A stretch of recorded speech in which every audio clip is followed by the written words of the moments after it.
Alright guys, I had a little issue with my camera, so I gotta redo this video. And so what I had an issue with the camera in the last video, and so anyway I went back through and took some notes. I'm redoing this video. So anyway, that's why I got a notepad here. So we left off with the last video talking about the Viet Minh.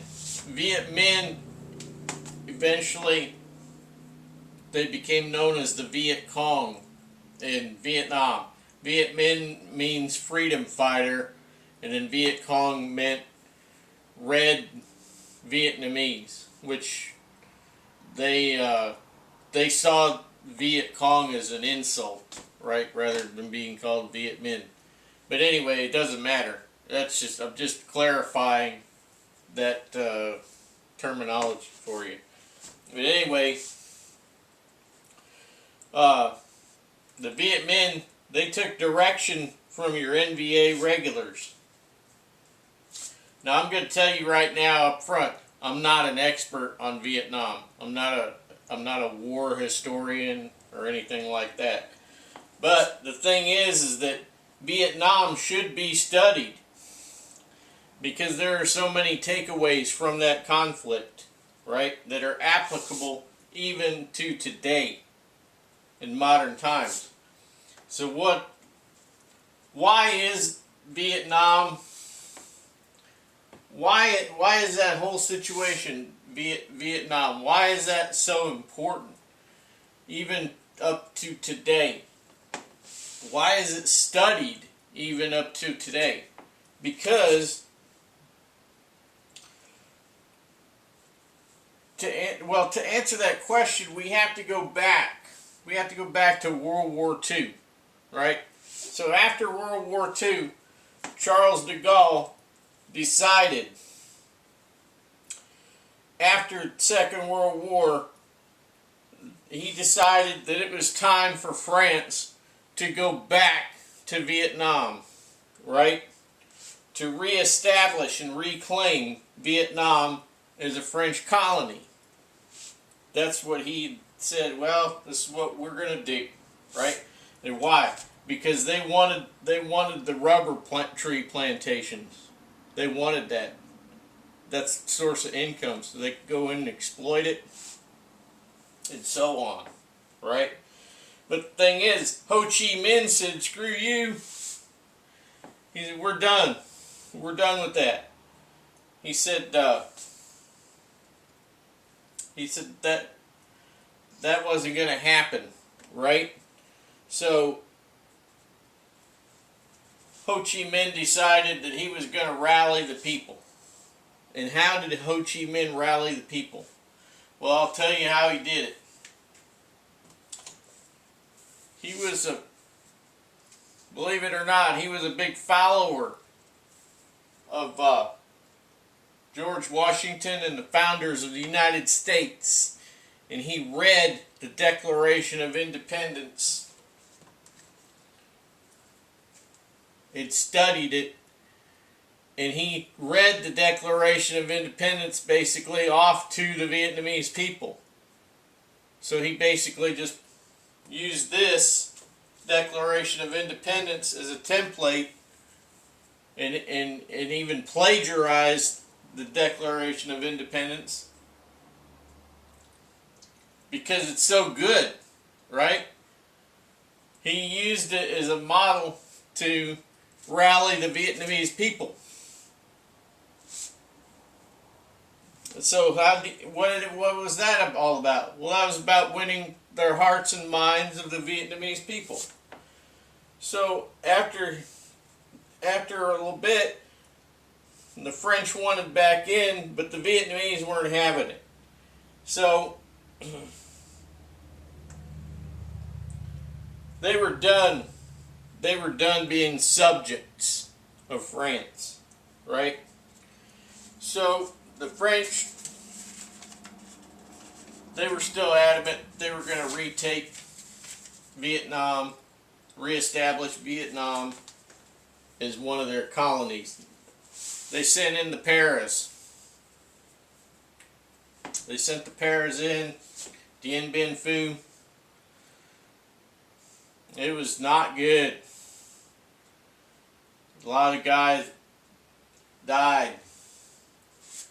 Both sides, they were all, you know, I mean, it was war, right? But anyway, Dien Bien Phu was a disaster.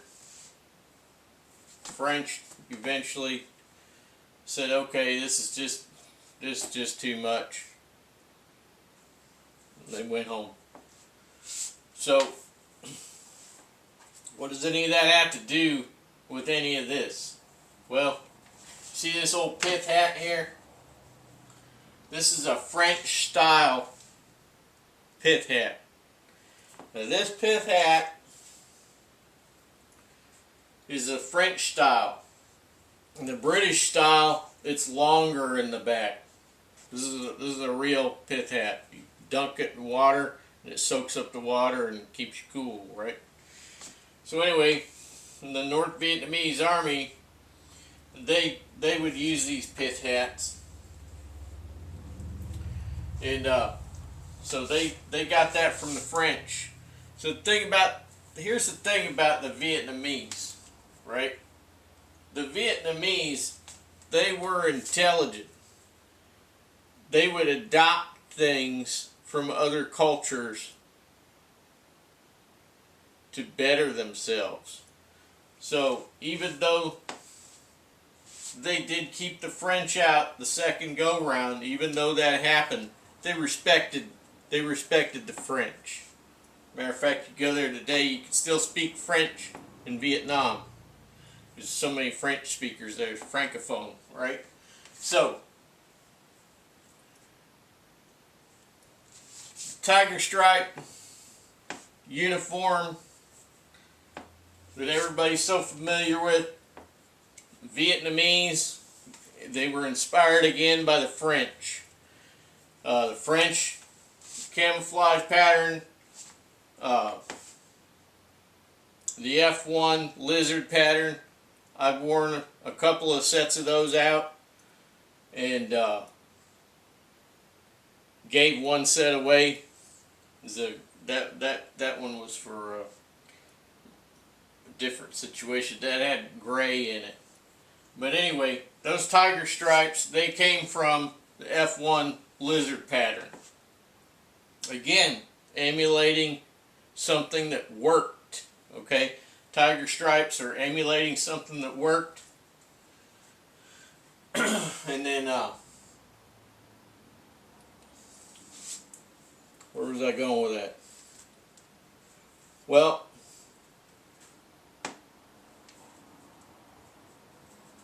this brings me to this question. Why were the Vietnamese so good at kicking everybody's butts, right? That came in to their country. Why? Because they would take the best. They would take the best ideas, and they would learn from other people. They would learn from other people, and that's something you need to do. You need to learn from other people that know better. Say, well, how do I do that? What's the best way to do that? Then you know. So they learn certain things, like these hats, these pith hats. They learn from the French. Hey, these are good. These are good for this hot weather climate. NBA was a regular army. They were completely equipped. Modern weapons, the whole 9 yards. They had all the good stuff for their era, you know. They had backing from communist China. They had all kinds of good stuff. Viet Minh, aka Viet Cong, they got a lot of hand-me-downs, so on. But still, the question remains, why were the Vietnamese so good at kicking everybody's butt that would go in there? And that includes the United States, right? Well, it's because Vietnamese became masters of guerrilla warfare. They became masters of guerrilla warfare, and their leadership did two things. One, they worked on their people politically, winning their hearts and minds. And two, militarily. Every military cadre had a political officer. And that officer was the one who continued to keep their hearts and minds, continued that hearts and minds thing with them. He would give them pep rallies and so on, right? So that's what they did. They would always rally the troops. And then Viet Minh would go out, do their thing.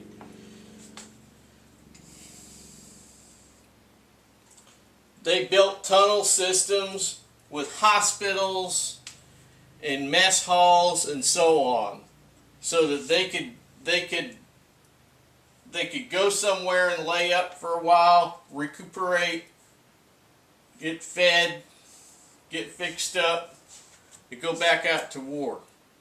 So they were little jack-in-the-boxes, right? And this is something that needs to be done in every country. It needs to be a system like that, underground system, in case of invasion or, God forbid, the government comes against the people. You need to have your own little system set up, right? So what basically did is they just outfoxed everybody. They all looked the same. They all pretty much look the same. You walk in amongst them, oh, that's a farmer. Well, yeah, it's a farmer now, but later, not a farmer, right? So the United States, they learned. Vietnam became a crucible. Vietnam became a learning experience. It became a situation where the Americans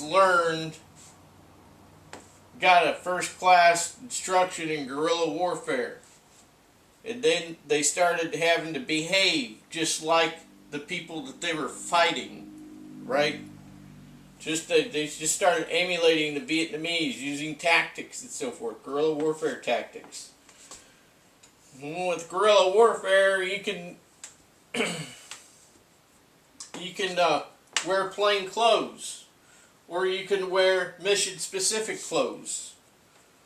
You could do anything, right? You are not subject to standard operating procedures. You're not subject to that. You got to go with the flow, with what works, not with a cut and dried, this is the way it is. This is the Minuteman, right? Intelligence, you got to operate on a small level, right? Small scale intelligence. You got to know people. You got to listen to the gossip. You got to listen to the TV. You got to listen to the media on the internet, right? Big Brother, he controls the media. So nowadays we still got to be careful of what they say, what's said on the media. Otherwise you'll get banned possibly, right? Man, it just keeps going on and on. But the whole thing is that about the Minuteman is that you do not engage with the enemy. You wait until they engage you, and then you hit them back. But when you hit them back, you end them. That's the way it works. Come back in another video.